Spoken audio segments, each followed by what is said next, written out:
On va se concentrer sur une information très très courte qui concerne l'avenir d'un joueur du FC Barcelone. Malgré les rumeurs, Fermín López veut rester au FC Barcelone. Ok, très direct. Voilà. Notre but, c'est pas de dire ah, c'est vrai, c'est acté, non. C'est plutôt d'explorer ce que cette petite phrase, ce qu'elle nous dit sur le foot, la com, les enjeux pour un club, pour un joueur. Oui, comment une info aussi minimale peut quand même avoir un écho, une signification. C'est ça. Qu'est-ce qu'on peut en tirer, finalement? Hmm. C'est une super approche, je trouve. Parce que oui, cette phrase, même si elle est courte, elle touche à des points essentiels pour un club comme le Barça, tu vois. Hum. Gérer l'effectif là-bas, c'est toujours un numéro d'équilibriste.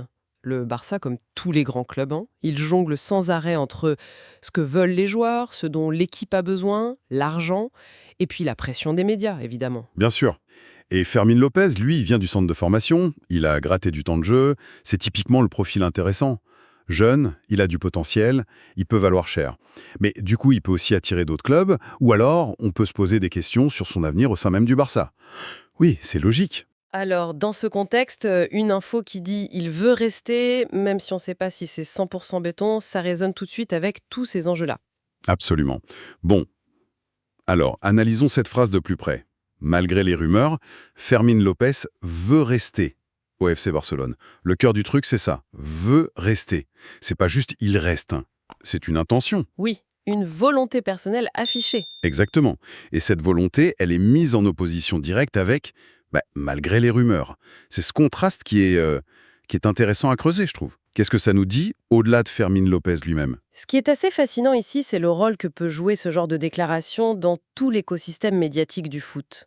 Quand on dit ou qu'on rapporte qu'un joueur veut rester, ça peut vouloir dire plein de choses en fait. Ça dépend comment on le lit. Hmm. Pour le joueur lui-même, si c'est vrai, si c'est vraiment ce qu'il pense, ça peut montrer qu'il est attaché au club, sincèrement.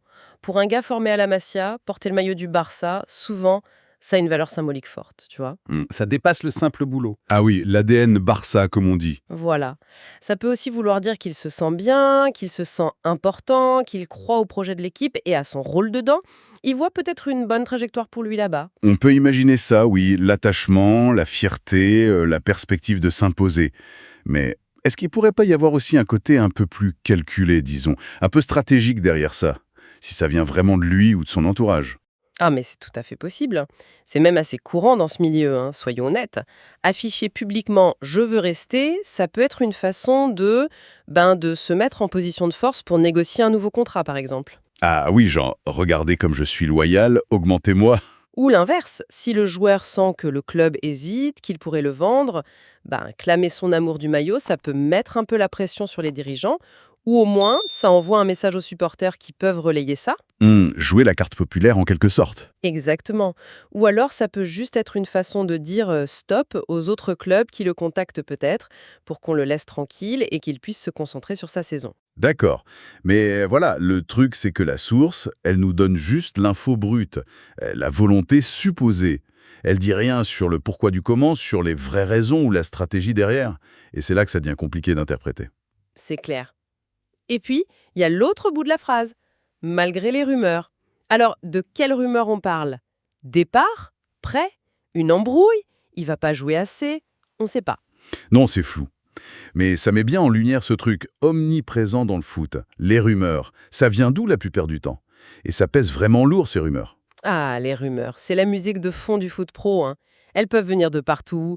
Un agent qui veut tâter le terrain pour son joueur ou mettre la pression sur le club. Classique. Un club qui laisse filtrer un truc pour préparer les gens à une vente ou pour voir s'il y a de l'intérêt pour un joueur. Un média qui brode à partir d'une situation de contrat ou d'une méforme passagère. Ou même juste les fans sur les réseaux sociaux qui s'enflamment. Exactement, et ça prend de l'ampleur très vite. Leur poids, ça dépend. Il y en a qui font pchit aussi vite qu'elles arrivent, mais d'autres, ouais, ça peut déstabiliser un joueur, ça peut énerver les supporters, ça peut même obliger un club à parler ou à agir. Dans notre cas, le malgré les rumeurs, ça sert surtout à insister sur la force supposée de la décision du joueur. Genre, même si c'est agité autour de lui, même s'il y a de l'incertitude, lui, il veut rester. Point. C'est intéressant, ouais, comment cette simple mention des rumeurs, sans rien préciser, ça donne tout de suite un côté un peu dramatique à l'info. Ça suggère la résistance, la loyauté face au danger ou à la tentation.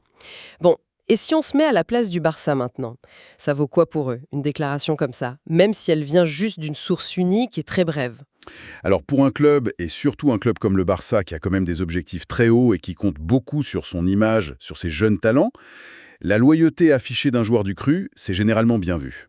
J'imagine, oui. Si cette volonté de rester est réelle, et si la direction sportive est sur la même longueur d'onde, c'est un facteur de stabilité, c'est pas rien. Quand tu dois gérer un effectif, c'est compliqué. Alors savoir que tu peux compter sur un joueur, qu'il est à fond dans le projet, ça simplifie les choses. Ça évite de devoir chercher un remplaçant peut-être. Voilà. Chercher un remplaçant, ça coûte cher, et puis c'est jamais garanti que ça marche. Donc garder un joueur qui est là et qui est motivé, c'est souvent une bonne option. Et puis c'est aussi un message que tu envoies aux autres joueurs, aux supporters. Regardez, on est soudés, les joueurs veulent rester chez nous, surtout dans un contexte économique pas toujours facile pour le Barça ces derniers temps. Exactement. Conserver des talents maison qui sont motivés, ça peut être une stratégie très maligne, oui.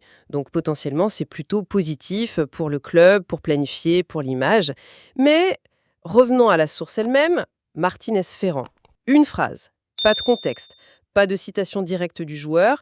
Comment on évalue la crédibilité, la portée de ce genre d'infos qui fusent de partout, surtout via les journalistes ou les insiders sur les réseaux? Ben, c'est tout le problème avec ce genre d'infos, très, très courtes, lapidaires même. Sa valeur, elle dépend complètement de la fiabilité de la source originale, de ses accès. Ce Martinez Ferrand, c'est qui? Un journaliste connu, fiable, qui a déjà sorti des scoops sur le Barça? On ne sait pas, a priori. Quelqu'un de proche du club? Du joueur. Ou c'est une info de seconde main, une interprétation, une rumeur de couloir? Sans ce contexte sur la source elle-même, on est obligé de rester hyper prudent. On analyse le message, ce qu'il implique potentiellement, mais on ne peut pas jurer que c'est la vérité absolue. Ce qui est sûr par contre, c'est que ce format, le tweet, la petite note d'insider, c'est devenu un truc majeur dans l'écosystème médiatique du foot. Ah oui, ça c'est clair. Ça façonne les discussions, ça nourrit les attentes, les débats, et parfois sur des bases très, très fragiles en fait.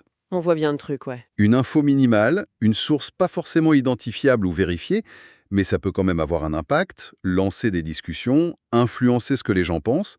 C'est assez fou quand on y pense. Finalement, si on essaye de faire une petite synthèse là, qu'est-ce que ça nous apprend cet exercice autour d'une seule petite phrase? Ça nous apprend plusieurs choses, je crois, sur comment fonctionne le foot aujourd'hui.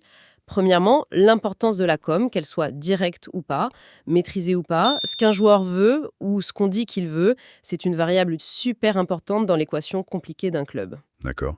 Deuxièmement, ça montre bien la tension qu'il y a toujours entre les envies individuelles, le joueur qui veut rester, et puis les forces collectives ou externes, les rumeurs, le marché, la stratégie du club, qui collent pas toujours avec celle du joueur. Oui, cette tension est palpable. Troisièmement, ça souligne à quel point l'interprétation est clé. Une info brute comme ça, elle est tout de suite lue de 1000 façons différentes selon que tu es supporter, dirigeant, agent ou juste observateur comme nous. Chacun y voit un peu ce qu'il veut y voir, quoi. Un peu, oui. Et enfin, ça nous rappelle que le mercato, les transferts, les spéculations, c'est devenu un feuilleton quasi permanent.